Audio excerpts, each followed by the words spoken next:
Integration, और वो भी 2 मार्क में बिहार बोर्ड के एग्जाम में पूछे जाने वाला क्वेश्चन। अभी हम जितना क्वेश्चन सेलेक्ट किए हैं इंटीग्रेशन का, इसमें अगर इस टाइप का क्वेश्चन आप मेरे साथ बनाते हैं तो यकीन मानिए कि बोर्ड एग्जाम में इंटीग्रेशन से एक भी क्वेश्चन आपसे नहीं छूटने वाला है। और जितने भी क्वेश्चन करवाएंगे इस सीरीज में इंटीग्रेशन का, पहले तो हम 2 मार्क का उठाए तो 2 मार्क का करवाएंगे, उसके बाद 5 मार्क का भी करवाएंगे। तो आप अगर मेरे साथ जुड़े रहते हैं तो आपको इंटीग्रेशन से एक भी क्वेश्चन नहीं छूटने वाला है। तो चलिए बिना देरी किए हुए क्वेश्चन की तरफ चलते हैं, ठीक है। ध्यान दीजिए, इंटीग्रेट करने के लिए बोला है किसको, तो dx बट्टा sin स्क्वायर x इंटू में cos स्क्वायर x को, ठीक है। और कितने ईस्वी में पूछा गया, 2025 में बिहार बोर्ड के एग्जाम में ये क्वेश्चन आया है। तो इस टाइप का क्वेश्चन पूछेगा तो हो सकता है डाटा चेंज हो सकता है, लेकिन टाइप वही रहता है। जितना टाइप बनता है सभी टाइप को हम कलेक्ट करके और उस पर क्वेश्चन सेट किए हैं। तो जितना भी टाइप बनता है उस टाइप का क्वेश्चन कर लेते हैं तो आपसे एक भी क्वेश्चन नहीं छूटने वाला है, ठीक है। चलिए अगर इसको बनाते हैं तो बनाएंगे तो क्या होगा, ध्यान देना है। बनाएंगे अगर इसको तो क्या लिखेंगे, सबसे पहले लिखेंगे सॉल्यूशन। सॉल्यूशन करेंगे तो क्या लिखेंगे, गिवन दैट आई बराबर, इंटीग्रेशन को आई से सूचित करते हैं इसलिए लिख लिए आई बराबर क्या दिया गया है, तो dx बट्टा क्या दिया गया है, sin स्क्वायर x इंटू में cos स्क्वायर x दिया गया, ठीक है। तो इसको लिख लिए। अब क्या करेंगे, थोड़ा सा इसको अगर आगे बढ़ाते हैं तो आगे बढ़ाने पर क्या मिलेगा, तो i बराबर आपको मिल जाएगा, ऊपर ये 1 यहाँ पर लिख लेते हैं, dx को यहाँ लिख लेते हैं, ठीक है। इसको कर देंगे sin, फिर गुना होगा, वही बात है, sin स्क्वायर x इंटू में cos स्क्वायर x, ठीक है। चलिए अब जो है आप लोग 10th क्लास में एक फार्मूला पढ़े होंगे, क्या फार्मूला था, तो फार्मूला था कि sin square theta plus cos square theta बराबर 1 होता है। sin square theta plus cos square theta बराबर 1 होता है। यहाँ पर थीटा की जगह पर x है तो sin square x plus cos square x बराबर 1 होगा। अब इस 1 को हम लोग क्या लिख देते हैं, इस फार्मूला में सेपरेट कर देते हैं, ठीक है। तो अगर इसको आगे करेंगे तो क्या हो जाएगा, लिखे 9। अब जो है अब हम लोग क्या करेंगे, तो i बराबर लिख सकते हैं क्या चीज, इस 1 के जगह पर लिख सकते हैं sin square x plus cos square x। अब बट्टा में क्या है, तो बट्टा में है sin स्क्वायर x इंटू में cos स्क्वायर x और dx, ठीक है। तो इस तरह से इसको आगे बढ़ा लिए। अब हम लोग क्या करते हैं, यहाँ पर ऊपर में 2 टर्म है तो दोनों टर्म को क्या कर लेते हैं, अलग कर लेते हैं ताकि कट जाए और इंटीग्रेशन हम लोग आसानी से कर सके, ठीक है। अगर और आगे बढ़ाते हैं तो i बराबर हो जाएगा क्या, देखिए अलग करेंगे तो क्या हो जाएगा, sin स्क्वायर x, अब बट्टा में sin स्क्वायर x, अब बट्टा में क्या हो जाएगा, तो बट्टा में हो जाएगा sin स्क्वायर x इंटू में cos स्क्वायर x, इसके साथ dx, ठीक है। फिर दूसरा टर्म जो हमारे पास है वो है cos स्क्वायर x, तो प्लस है बीच में तो प्लस, इधर हो जाएगा क्या चीज, cos स्क्वायर x, और बट्टा में क्या हो जाएगा इधर, तो sin square x into cos square x हो जाएगा, sin square x into cos square x into में dx कर देंगे, ठीक है। अब देखिए कटने वाला है तो काट सकते हैं, नहीं कटने वाला तो वैसे ही छोड़ेंगे। देखिए sin स्क्वायर x से sin स्क्वायर x कट जाएगा, इधर cos स्क्वायर x से cos स्क्वायर कट जाएगा। अब हो गया आपके पास रह गया i बराबर, यहाँ पर बच गया 1 by cos square x dx, फिर प्लस है तो प्लस, इधर क्या बच जाएगा, इधर बच जाएगा 1 by sin square x dx, ठीक है। तो ये बच जाएगा।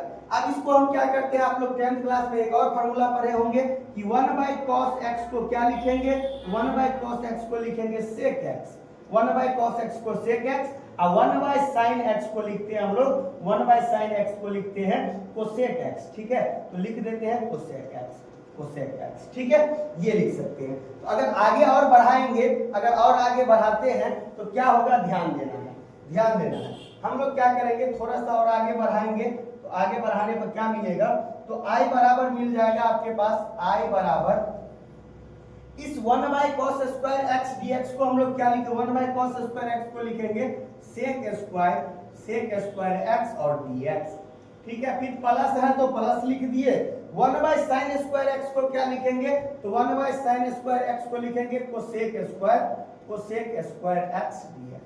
अब आप लोग इंटीग्रेशन का फार्मूला पढ़े हैं कि सेक स्क्वायर एक्स का इंटीग्रेशन क्या होता है, कोसेक स्क्वायर एक्स का इंटीग्रेशन क्या होता है। ठीक है, तो आई बराबर जो हो जाएगा सेक स्क्वायर एक्स का इंटीग्रेशन आपको पता है होता है 10x। क्या होता है 10x, प्लस है तो प्लस, इधर क्या हो जाएगा कोसेक स्क्वायर एक्स का इंटीग्रेशन होता है माइनस के cot x, तो माइनस के cot x का प्लस में c हो जाएगा। थोड़ा और आगे बढ़ाएंगे तो आई बराबर आपके पास हो जाएगा 10x और प्लस माइनस माइनस, और इधर हो जाएगा cot x का प्लस में c। ये आपका हो गया आंसर। ठीक है, तो अगर आपको 10th का ये त्रिकोणमिति का फार्मूला आता है तो इस क्वेश्चन को हम लोग आसानी से कर पाएंगे। चलिए अगले क्वेश्चन की तरफ चलते हैं। ये हमारा पहला नंबर क्वेश्चन था। ठीक है, नोट कर लीजिए, अगले क्वेश्चन की तरफ चलते हैं। हमारा जो दूसरा क्वेश्चन है, दूसरा क्वेश्चन हमारे पास जो है वो क्या है, ध्यान देना है। और ये क्वेश्चन भी 2025 में पूछा गया है। कब पूछा गया है, तो 2025 में बोर्ड एग्जाम में पूछा गया है। देखिए दूसरा क्वेश्चन को कैसे बनाएंगे, ध्यान देना। सबसे पहले तो आपको वही लिखना है, सॉल्यूशन करना है। तो सॉल्यूशन क्या लिखेंगे, गिवन दैट, जो दिया गया है वो लिख देते हैं गिवन दैट। गिवन दैट क्या है, तो आई बराबर है आपके पास, आई बराबर क्या दिया गया है, इंटीग्रेशन को आई से सूचित करते हैं इसलिए आई बराबर लिख दिए सेक एक्स बट्टा में sec X into 10x। Sec X into नहीं प्लस है, प्लस 10x है तो 10x, और इधर क्या है इंटू में dx है तो dx लिख दिए। ठीक है, अब हम थोड़ा सा आगे बढ़ेंगे तो क्या क्या करना होगा, लिखेंगे नाउ। अब जो है अब हम लोग क्या करेंगे, तो आई बराबर ऊपर में है सेक एक्स, तो सेक एक्स, नीचे में क्या है, नीचे में है सेक एक्स प्लस 10x, तो 10x लिख दिए। आप लोग 10वां क्लास में पढ़े होंगे या इससे पीछे क्लास में 11th में या 12th में ही हर का परिमेयकरण रेशनलाइज कैसे होता है, तो इसको रेशनलाइज करना पड़ेगा, आसानी से बना देंगे। रेशनलाइज करने के लिए क्या करते हैं, डिनोमिनेटर में जो दिया रहता है हर, मतलब क्या हर में जो दिया रहता है उससे क्या करते हैं ऊपर नीचे गुना करते हैं, बस साइन चेंज होना चाहिए। तो क्या हो जाएगा यहाँ पर सेक एक्स माइनस, यहाँ प्लस है तो माइनस 10x, फिर बट्टे में हो जाएगा सेक एक्स अब माइनस के 10x हो जाएगा, इंटू में dx है तो dx लिख दिए। ठीक है, चलिए और अगर आगे बढ़ाएंगे तो आई बराबर क्या हो जाएगा, ध्यान देना है, बोर्ड के ऊपर कंसंट्रेशन बना के रखना है। देखिए अब इस सेक एक्स से दोनों टर्म को गुना करेंगे, तो पहले टर्म को इससे करेंगे तो क्या होगा, सेक एक्स और sec X, sec square X हो जाएगा, इसके साथ आप dx लगा दीजिए। ठीक है, dx। ठीक है, अभी चलिए एक स्टेप बढ़ा देते हैं, सेक स्क्वायर एक्स हो गया, फिर इस सेक एक्स को माइनस 10x के साथ गुना करेंगे तो क्या हो जाएगा, माइनस के सेक एक्स इंटू में 10x हो जाएगा, और बट्टा में क्या हो जाएगा, बट्टा में देखिए ध्यान से, आप लोग फार्मूला पढ़े होंगे, कौन फार्मूला, तो a प्लस से b और इंटू में a माइनस b होता है किसके बराबर, तो ये होता है a square minus b square के बराबर। अब यहाँ पर देखिए अगर सेक x को a मानते हैं और 10x को b मानते हैं तो a plus b into a minus b, तो इसको हम लोग लिख सकते हैं a square minus b square, मतलब सेक स्क्वायर माइनस 10 स्क्वायर लिख सकते हैं। तो यहाँ पर क्या लिख दे, तो यहाँ पर लिख देते हैं sec square x minus 10 square x into में 8dx। ठीक है, इतना आप लोग समझ लिए होंगे। ठीक है, आगे देखते हैं, आगे जो आप करेंगे तो यहाँ पर बन गया दो टर्म, तो दोनों टर्म को क्या करेंगे, पहले तो ध्यान देना है, पहले क्या करेंगे, आई बराबर एक फार्मूला और पढ़े होंगे आप लोग कि 1 plus 10 square x, 10th class में ही 1 प्लस 10 स्क्वायर एक्स बराबर क्या होता है, सेक स्क्वायर एक्स होता है। यहाँ से अगर हम इस 1 को इधर रख लेते हैं तो उस साइड क्या है, सेक स्क्वायर एक्स, इधर से ये जाएगा तो प्लस में है, उस साइड जाएगा तो माइनस में 10 स्क्वायर एक्स। ठीक है, तो इस sec square X minus 10 square X को, sec square X minus 10 square X को क्या लिख सकते हैं, 1 लिख सकते हैं। तो नीचे में 1 हो जाएगा और 1 से भाग करेंगे तो वही हो जाएगा, तो जो है ऊपर में वो लिख देते हैं। क्या हो जाएगा, तो sec square X minus sec X into में 10x हो जाएगा इंटू dx हो जाएगा। अब अलग कर लीजिए, है ना, इसमें कितने टर्म है, तो 2 टर्म है, दोनों टर्म को क्या कर लेते हैं, अलग कर लेते हैं, इंटीग्रेशन करना आसान हो जाएगा। तो इधर क्या हो जाएगा, सेक स्क्वायर एक्स, इसके साथ dx ले लेते हैं, x के रिस्पेक्ट में करेंगे इंटीग्रेशन को, अब माइनस है तो माइनस। ठीक है, अब आगे जो हो जाएगा वो क्या हो जाएगा, सेक x इंटू में 10x, और फिर इधर हो जाएगा इंटू dx। देखिए कितना आसान हो गया। अब आप लोग पढ़े होंगे, क्या पढ़े हैं कि sec स्क्वायर x का इंटीग्रेशन क्या होता है फार्मूला से, और sec x इंटू 10x का इंटीग्रेशन क्या होता है। तो I बराबर sec स्क्वायर x का इंटीग्रेशन होता है 10x, तो लिख देंगे 10x, ठीक है, माइनस है तो minus, sec x into 10x का इंटीग्रेशन क्या होता है, तो sec x होता है, तो लिख देंगे sec x प्लस में c। यही आपका फाइनल आंसर हो जाएगा। उम्मीद करते हैं क्वेश्चन अच्छे से समझ में आया होगा, ठीक है। चलिए, ये हमारा दूसरा नंबर क्वेश्चन था। अब हम लोग अगले क्वेश्चन को देखेंगे, तीसरे क्वेश्चन को देखेंगे। तो ध्यान देना है, तीसरा क्वेश्चन जो हमारे पास है वो तीसरा क्वेश्चन क्या है, ध्यान देना है। तीसरा क्वेश्चन जो हमारे पास है जो कि 2014 में पूछा गया है ना, 2014 के एग्जाम में ये क्वेश्चन पूछा गया है, ध्यान देना है। सबसे पहले तो जो हमेशा लिखते हैं वही लिखेंगे, सॉल्यूशन लिखेंगे और लिखेंगे सॉल्यूशन गिवन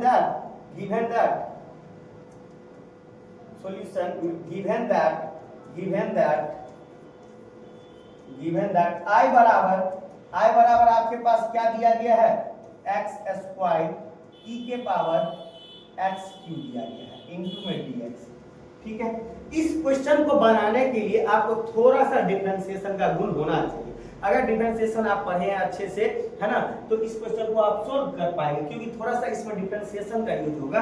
कैसे होगा ध्यान देना है। देखिए, हम इस क्वेश्चन को देखें और मेरे दिमाग में ये आना चाहिए कि इसमें से किस फंक्शन को हम कोई चीज मान ले, p मान ले, u मान ले, v मान ले, कि उसको डिफरेंशिएशन करने पर जो आंसर आए वो आंसर इसमें उपलब्ध रहे।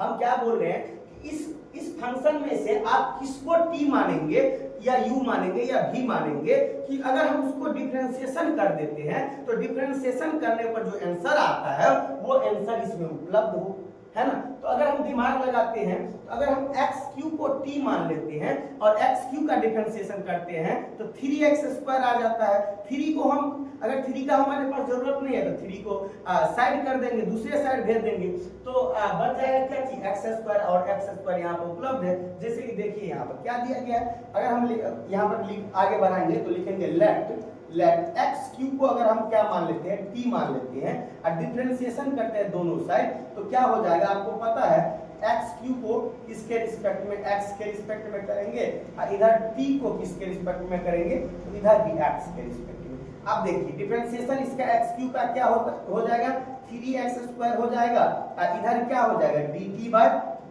dx हो जाएगा। इधर देखिए क्वेश्चन में ध्यान दीजिए, x स्क्वायर तो है लेकिन 3 नहीं है, तो 3 को हम उस साइड भेज देंगे, है ना, और dx को इधर ले आएंगे, तो x स्क्वायर बराबर क्या हो जाएगा, तो dt बाय 3 हो जाएगा, ठीक है। x स्क्वायर dx, है ना, ये dx को इस साइड लाएंगे, है ना, dx बराबर dt बाय कितना हो जाएगा, तो 3 हो जाएगा। अब x स्क्वायर dx के जगह पर, x स्क्वायर dx के जगह पर, ये दोनों गुना में है, x स्क्वायर इनटू में dx है, इसको अभी नहीं देखना है। x स्क्वायर dx को क्या लिख सकते हैं, dt बाय 3 लिख सकते हैं। क्या लिख सकते हैं, dt बाय 3। अब वैल्यू आप पुट कीजिए, तो I बराबर क्या हो जाएगा, I बराबर इस x स्क्वायर dx को dt बाय 3 लिख सकते हैं, तो dt बाय 3। अब क्या होता है, कोई कांस्टेंट रहता है तो उसको हम लोग क्या कर लेते हैं, बाहर कर लेते हैं, उसको नहीं इंटीग्रेशन करते हैं। तो यहाँ पे इस 3 को बाहर कर लेंगे, तो 3 को बाहर कर लेंगे तो 1/3 बाहर हो जाएगा, 1/3 बाहर, यहाँ से 3 हट जाएगा, तो dt लिखेंगे। अब देखिए x स्क्वायर dx खत्म हो गया, इसको हम लोग क्या मान लिए, dt बाय 3 को बाहर कर लिए तो dt रह गया। अब आपके पास है e है तो e, और इस x क्यूब को क्या माने हैं, x क्यूब को माने हैं t, तो यहाँ पर लिख देते हैं t, ठीक है, और e के पावर में t लिख देते हैं। अब इसका इंटीग्रेशन आप लोग आसानी से कर सकते हैं, I बराबर 1/3, e के पावर कुछ भी रहे, आप लोग पढ़े होंगे इंटीग्रेशन, e के पावर x का इंटीग्रेशन क्या होता है, e के पावर x प्लस c होता है। तो यहाँ पर क्या है, e के पावर t है, तो e के पावर t का e के पावर t प्लस में c हो जाएगा, प्लस में क्या हो जाएगा, c। तो I बराबर हो जाएगा 1/3 e के पावर t का वैल्यू क्या होगा, t को क्या माने, मतलब x क्यूब को क्या माने, t माने हैं, तो t के जगह पर हो जाएगा x क्यूब, प्लस में c है तो c। ये आपका फाइनल आंसर हो जाएगा। 2 नंबर में इस टाइप का क्वेश्चन बहुत सारा पूछा जाता है, तो अच्छे से आप लोग करेंगे टाइप बाय टाइप, तो आसानी से आप लोग समझ में आएगा। चलिए अगला क्वेश्चन जो हमारे पास है क्वेश्चन नंबर 4, क्वेश्चन नंबर 4 को हम लोग देख लेते हैं क्या है। प्रत्येक टाइप का क्वेश्चन हम लोग करवाएंगे हम, ठीक है, ताकि आपको किसी तरह की दिक्कत नहीं हो, ठीक है। प्रत्येक टाइप के जितने भी टाइप बनता है सभी टाइप का क्वेश्चन बनाएंगे। ये क्वेश्चन 2013 में पूछा गया है ना, अब देखो 2013 में पूछा गया है तो इसको कैसे बनाएंगे। यहाँ पर सबसे पहले तो लिखेंगे क्या, सॉल्यूशन करेंगे, तो सॉल्यूशन गिवन दैट लिखना ही है, गिवन दैट दिया गया है कि क्या दिया गया है, तो आई का जो वैल्यू है वो दिया गया है आपके पास sec स्क्वायर log x अब बट्टा में x इंटू में dx। इस क्वेश्चन को भी हम लोग क्या करेंगे, इसमें कोई ऐसा फंक्शन को उठाएंगे जिसको डिफरेंशिएशन करने पर उसका डिफरेंशिएशन यहाँ पर उपलब्ध है। तो देखो हम इसमें इसका किसको उठाएंगे, तो log x को t मान लेते हैं। अगर log x को t मानते हैं तो log x का डिफरेंशिएशन आप लोग को पता है कि 1/x होता है। तो x जैसे ही बट्टे में दिखा हम समझ गए, ऊपर में 1 और नीचे में x जो होगा वो किसका डिफरेंशिएशन होगा, log x का। तो log x को हम लोग क्या मान लेते हैं, t। तो लिखेंगे लेट log x बराबर t मान लेते हैं, डिफरेंशिएशन करेंगे तो d log x को किसके रिस्पेक्ट में, x के रिस्पेक्ट में, इधर दोनों साइड डिफरेंशिएशन करना है तो t को dx के रिस्पेक्ट में। अब log x का डिफरेंशिएशन क्या हो जाएगा, 1/x, इधर क्या हो जाएगा, dt by dx। अब dx को इधर ले आते हैं तो 1/x dx को क्या लिखेंगे, तो dt लिखेंगे। अब आसानी से क्वेश्चन सोल्व हो जाएगा। देखिए कि क्या करेंगे, अब i बराबर आप वैल्यू पुट कीजिए। देखिए ऊपर में नहीं पूछा तो गुना में तो 1 होगा ही, तो 1/x dx को क्या लिखेंगे, तो dt लिखेंगे। तो 1/x dx को लिख देते हैं dt। अब 1 ये x dx तो खत्म हो गया, बच क्या गया, तो बच गया sec स्क्वायर, तो sec स्क्वायर लिख देते हैं। log x को क्या माने हैं, t, तो log x के जगह पर t लिख देते हैं। बस आप आसानी से इसको इंटीग्रेशन कर पाएंगे। तो देखिए आगे अगर बढ़ते हैं तो i बराबर, अब आपको पता है sec स्क्वायर x का इंटीग्रेशन क्या होता है, sec स्क्वायर x का इंटीग्रेशन जो हो जाएगा वो क्या हो जाएगा, 10x हो जाएगा, 10x प्लस c लिख देंगे, है ना। तो इसी फार्मूला को बना देंगे। तो sec स्क्वायर t का इंटीग्रेशन हो जाएगा 10t, क्या हो जाएगा, 10t हो जाएगा, ठीक है, 10t प्लस में c। अब t का वैल्यू पुट कर दीजिए, तो 10 और t किसको माने, तो log x को, तो यहाँ पर आ जाएगा 10 log x प्लस c, ये आपका फाइनल आंसर हो जाएगा, ठीक है। तो ये क्वेश्चन भी पूछा गया है, कब पूछा गया, 2013 में। चलिए अगले क्वेश्चन की तरफ चलते हैं। अगला क्वेश्चन जो हमारे पास है वो क्वेश्चन नंबर 5 क्या है, क्वेश्चन नंबर 5 क्या है, क्वेश्चन नंबर 5 क्या है, ध्यान से देखना है। अब देखिए क्वेश्चन नंबर 5 में अगर आप त्रिकोणमिति 11th में पढ़े हैं अच्छे से, 11th क्लास में त्रिकोणमिति अच्छे से पढ़े हैं, तो ये क्वेश्चन आसानी से सोल्व हो जाएगा। कैसे सोल्व होता है, ध्यान से देखिए, ठीक है, फार्मूला का ही कमाल है। और अगर आपको त्रिकोणमिति अच्छा से आता है तो 12th क्लास में आप inverse trigonometric function, differentiation, integration, ये सब आप आसानी से बना सकते हैं। अगर वहां पर दिक्कत होता है त्रिकोणमिति में तो फार्मूला याद नहीं रहेगा तो सब चैप्टर में दिक्कत होगा, ठीक है। तो इसमें थोड़ा सा फार्मूला का यूज होगा। इस टाइप का क्वेश्चन समझिए, एक क्वेश्चन आपके एग्जाम में आएगा ही आएगा।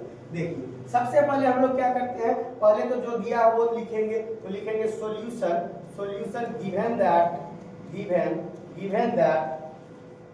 i बराबर क्या हो जाएगा, i बराबर हो जाएगा जो दिया है वो लिखेंगे cos 2x इंटू में है cos 4x, तो 4x इंटू dx।